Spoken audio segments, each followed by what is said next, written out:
Hello, how are you doing? Welcome to the channel. I'm going to be doing a small demo today of a card that I did for my better half's birthday, who is, now her birthday is in autumn, and we get some beautiful colours around here in the park. And this was based on a little picture that I just took on my phone. You don't really need to see the reference drawing to know that you're sort of looking up through the trees and the sun's, coming through those leaves. It's a really, really simple little drawing. You could do it many different ways, but it's just a nice example of a really simple little art project that you could do in like half an hour or so. What you're going to need for this is some watercolour paper, some watercolour paints, some kind of waterproof pens, whether it's a fine liner or a fountain pen with some waterproof ink in. And the only other thing, which is a bit specialist, I guess, is masking fluid. But masking fluid has so many amazing uses, it's definitely worth getting a small pot if you don't already have one. So as you can see here, I've started sketching this out, just using a pencil. Because I'm going to be cutting it out, I've actually drawn a box in pencil.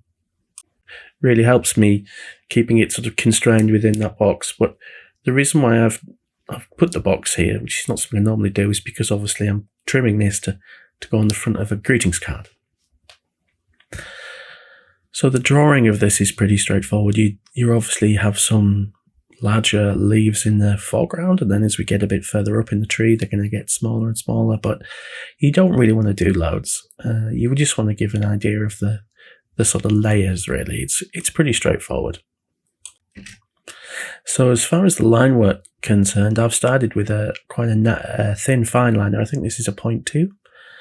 And I'm starting to ink in the bits that are closest to me, and then working backwards. And that means that, the bits in the background don't overlay things in the foreground. So if you start working front to back, it makes a bit more sense. So as far as the sort of technique I'm using here, it's a sort of semi-continuous line type method. It's pretty straightforward. And I want really to encourage you to sort of do this in your own style. I mean, if you want to do these slightly triangular shapes, do have a go at it.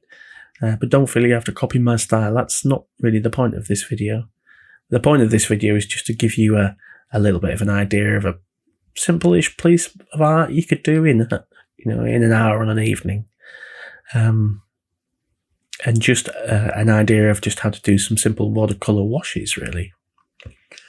So once the fine liner work is done, I'm going to rub out the pencil lines. And I'm going to use a bigger fine line. I think this is a 0.8, this one. I'm not 100% sure. And I'm going to start right at the foreground and get a really chunky line around those leaves.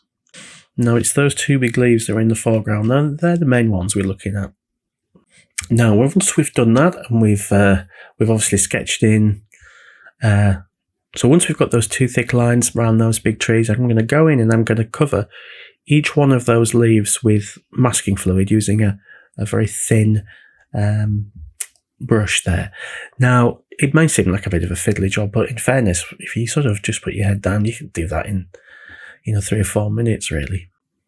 And then the important thing to remember is once you've got all those leaves in masking fluid, including the two ones in the foreground, it's really important to use a hairdryer and get those really properly dry before you start applying the paint.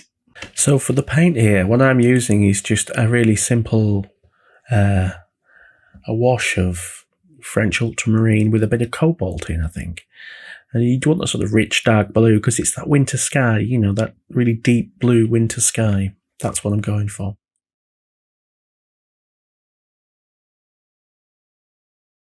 So to remove the masking fluid here, what I use is a tissue, and I just really gently rub on the paper. You don't want to rub too hard, you don't want to pull any paper off. But as long as you haven't put the masking fluid on too thick, and you're not losing a really fragile paper like sort of cardi paper or, something that's very soft, you should have no problem whatsoever getting that masking fluid off. But I would say always do a little test before you even start putting the masking fluid on, because you want to make sure you're going to be able to get it off again, particularly if you're investing a little bit of time in the piece. So this is the fun bit. I'm using some Hansa yellow. And I'm going to drip that in. I'm just going to work on these two front leaves first, and then I'll start adding stuff a bit further back. But the point of this is just to make sure you get good coverage, and then you can drop in. You see, I've got a bit of blue on there. It really doesn't matter, particularly because it goes green. And then I'm going to drop in a couple of other just simple colours. We've got some Pyrrole Orange there. And that is just adding a little bit of variation in that leaf, just like you get in beech trees in winter when you, in autumn. So it's just like you get in beech trees in autumn where you get sort of discoloration, and then they're moving back to some of the other leaves. Now, it's a fun little process, this. So I'm alternating about here from the orange to the yellow, doing some leaves in yellow and some leaves in orange. Now, because on the tree, because on my reference photo, some of the trees are actually more of a lime green, I'm adding in another part of the branch further away, if you know what I mean, where there's some green components, and it just adds a bit of freshness, I think, to the image, really. And then back to some more autumnal colours with the Pyrrole Orange and then that Hansa Yellow. Finally, I'm going to do the big leaf on the right hand side, which is yellow with some green components. And the thing with beech trees is they do have a little bit of wiggly structure to them. So what I'm trying to do here is add a little bit of paint in, just to try and show the sort of slightly wiggly nature of those leaves, just while it's still wet there. So there's three things I've decided to do to this drawing, really. Is add in some fine liner on the leaves, as you can see.